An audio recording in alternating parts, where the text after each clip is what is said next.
Hello viewers, and welcome back to Let's Play Final Fantasy VI. I am your host and guide, Thirtyne, and we got into a battle pretty much instantly after starting the episode. Well, that sucks. Anyways, in the last episode, we took Celes up north on this continent, and we found our first... well, we met up with Sabin. Now, as you guessed, that's pretty much what we're going to be doing. First half of the game, right, which is called the World of Balance, because everything's in balance, everything's still nice. A lot of people look at that as kind of like the tutorial for the game, because you get a chance to play as each character, and you're kind of forced to learn what each of them do. Right, for at least a small portion of the game. Right, we have tested out everyone that we've got so far, and well, we kind of know which ones, what they're good at, what they're not. Now, the second half of the game is where the shit hits the fan. You notice the enemies have gotten a bunch harder, the areas have gotten a bunch harder, and we once again have to find everyone and pull our team basically back together. Right, so we start with, as last time we started with Terra, we now start with Celes. Kind of, you know, complete opposites here. And, well, lucky for us, the first person we pick up is Sabin, who's really powerful in his own right. Anyways, I think I want to go this way.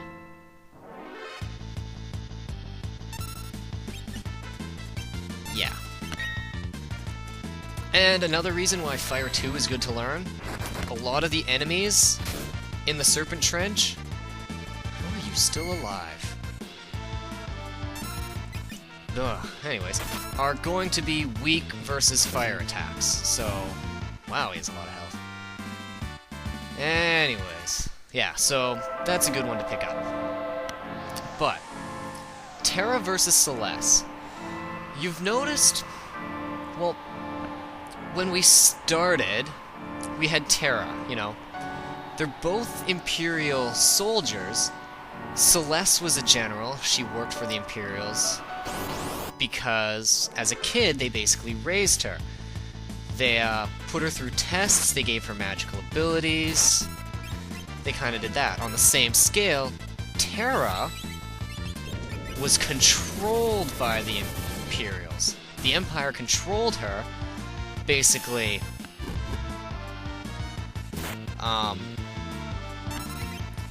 forced her to do what they wanted, where Celes did it willingly. Terra knew it was all wrong, Celes eventually had to find out. They both have the same gift of magic, they both kind of have the same outlook on life, where it's not really as great as they had liked, so on and so forth. But you notice, you just look at their names. You have Terra and you have Celes. Now, in the Japanese version, you remember at the very beginning when we got to pick our names, Terra's name was Tina. And then in the American release, they changed it to Terra. Now, there's a very good reason for that. Before I get into that, I'll just let you know there's a chocobo stable right here. But in the Japanese version, because Terra is part Esper, they wanted to give her a name that stood out as, like, something different, something not normal.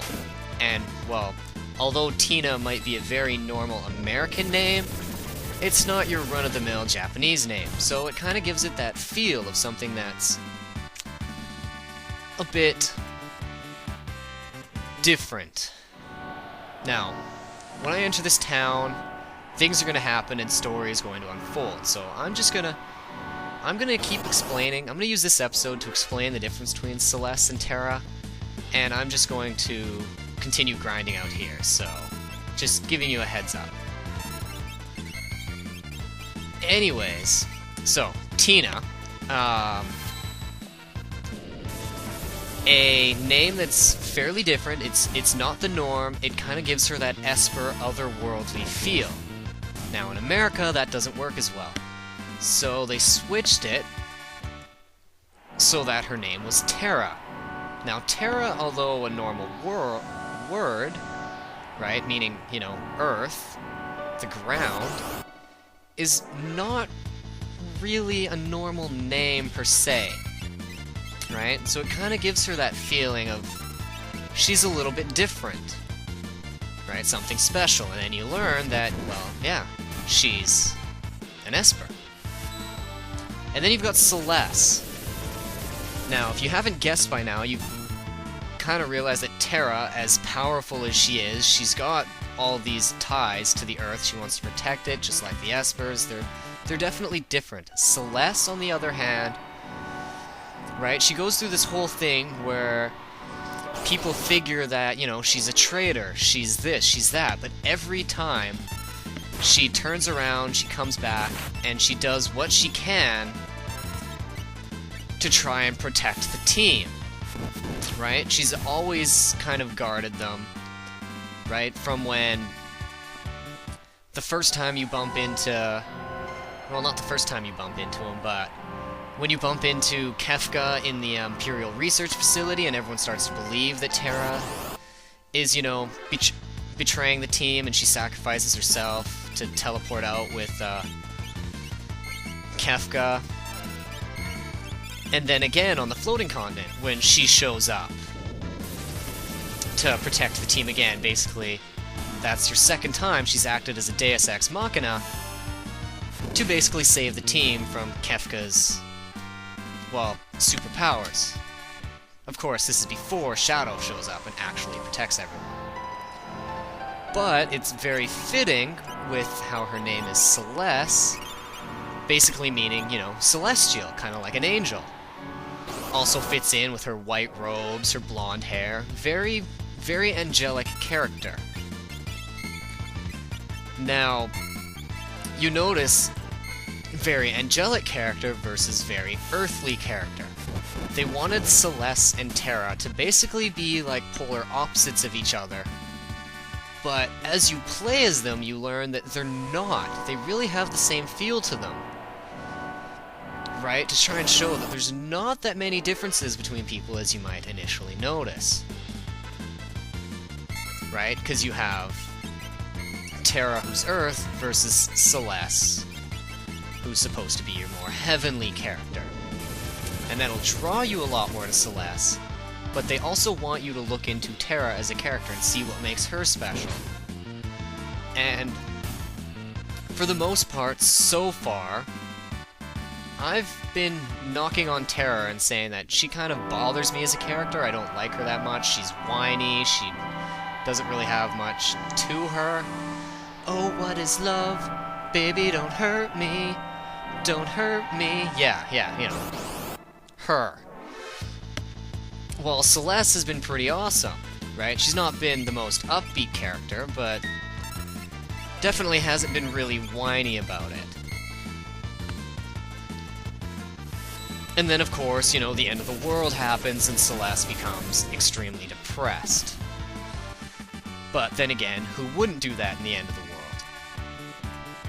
Now, in this town, when we enter it, we are going to find out a lot more about Terra's story.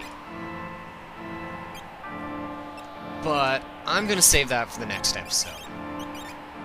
So, I'm sorry we didn't get much done in this one. I kind of wanted to drag this out at the end of the last one, but I wasn't sure how long it was going to take. So, I'm just using, like I said, this episode to do that explaining, which I meant to do a long time ago, and I just never really got into it because I didn't want to spoil a bunch of their characters and what would end up happening in the game. Oh, and while we're on the topic of just explaining things, the Blood Sword. We picked that up in the the dungeon. I'm gonna call it a dungeon, even though it was just a quick house where we saved a kid.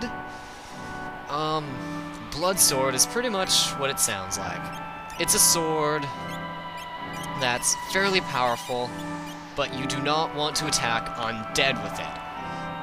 What it does is it deals damage and then absorbs some of that damage back as health. So every physical attack, you get a little bit of health back. I usually like them quite often. Blood swords, you know what? We'll give it to her. I was gonna say I'm not going to because there's a lot of undead enemies in this area, but that was actually in the house, which is why I didn't equip it in the house. From here on out, we should be fine for a while. But with all that, I think I'm going to heal up here, and I'm gonna end this episode. So, next time, we enter the town, and we find out more about the hero known as Terra. Until then, guys, see ya.